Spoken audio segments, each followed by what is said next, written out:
Jamal Lascelles, Carl Darlow, and you're watching Newcastle Fans TV. Hello Newcastle Fans TV. Two news stories that came from yesterday because I'm filming late last night on the video today. Aleksandar Mitrovic. Let's start off Aleksandar Mitrovic. So he's been linked again to another transfer away. This must be the 6th or 7th club that he's been linked to. And do you know what? In all honesty, I'm getting pretty sick of it. If I'm being brutally honest, I'm sick of seeing the same 15 million fee. He's going to this club, he's going to Napoli, he's been linked with Porto this week, the latest one, Swansea, we've had West Ham, we've had Crystal Palace, we've had even Roma. It's just getting repetitive. Now, we know that Mitrovic, unfortunately, is playing second fiddle, or maybe you might say fortunately in some other circumstances, that he's playing second fiddle to Dwight Gale. Basically, Gale's firing all cylinders. You cannot drop Dwight Gale. And in all honesty, when both of them have been fit and both of them have been ready to play, Rafa has always picked Gale. Just doesn't fancy Mitrovic. I like Mitrovic. He's a fan's favourite. Gets the atmosphere going. You seen it when he come on against Norwich, despite him not scoring. Mitrovic coming on changed the game because he had two defenders that going towards him, leaving space around for other players, notably Gale. But are we going to see the two up top at some point this season? Who knows? I mean, Newcastle are doing really well with that number 10, and especially if Diarmi are not all firing and Dwight Gale, it's a bit difficult. So the rumour at Swansea, which was made up by the Mirror, this one was, so can't say it. Not Swansea, because Swansea got Borja and they've got Llorente, two tall strikers. Why were they going for Mitrovic? Would they think Mitrovic will score them goals? Potentially, yeah.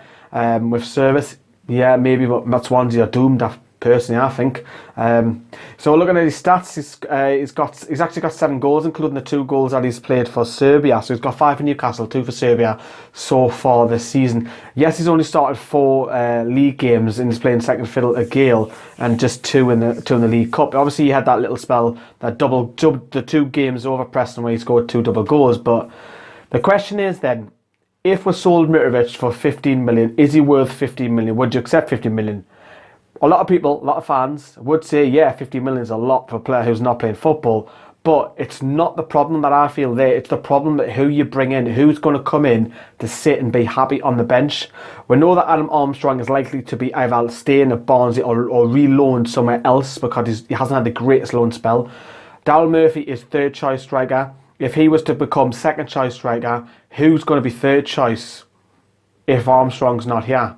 It leaves a question out there. If we're signing a striker, who's going to be the same standard as Mitrovic, taking us into the Premier League also next year? You've got to consider who's happy to sit on the bench. Personally, my opinion on this, Mitrovic will stay at least to the end of the season. He doesn't want to go. He's got a newly born. He's happy. He's settled. He just wants to play football, and I can understand why he's frustrated. Maybe it's a different kettle of fish in the Premier League. Maybe you need Mitrovic more. To the story that we were linked to, I can see why we're linked to this one. The Daily Star reported this, and also the Sun did, where we were linked to Chelsea midfielder Ruben Loftus-Cheek, which I can get this rumour. Now, he's only played 8 minutes of Premier League football all season, and a couple of games, I think 1 or 2 games in the League Cup, which isn't much.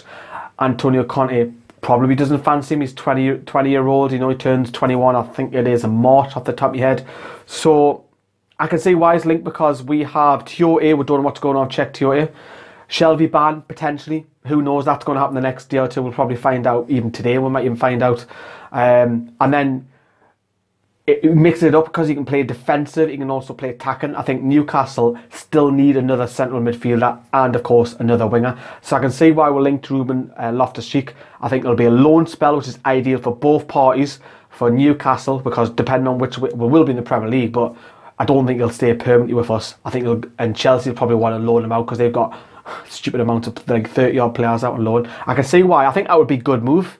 Someone who maybe sits on the bench, plays the odd 1 and 3 to 4 games, starts like that.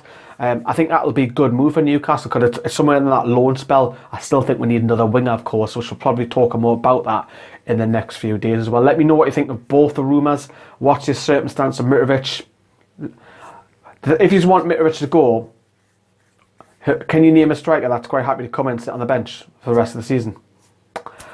The question out for you is, let me know what you think of your thoughts, of course. And obviously later on today, We have 3 people in Newcastle Fans HQ, which is we're doing the podcast, the video podcast, which will obviously be out sometime this week as well. So I've got a busy evening of filming with the guys as well.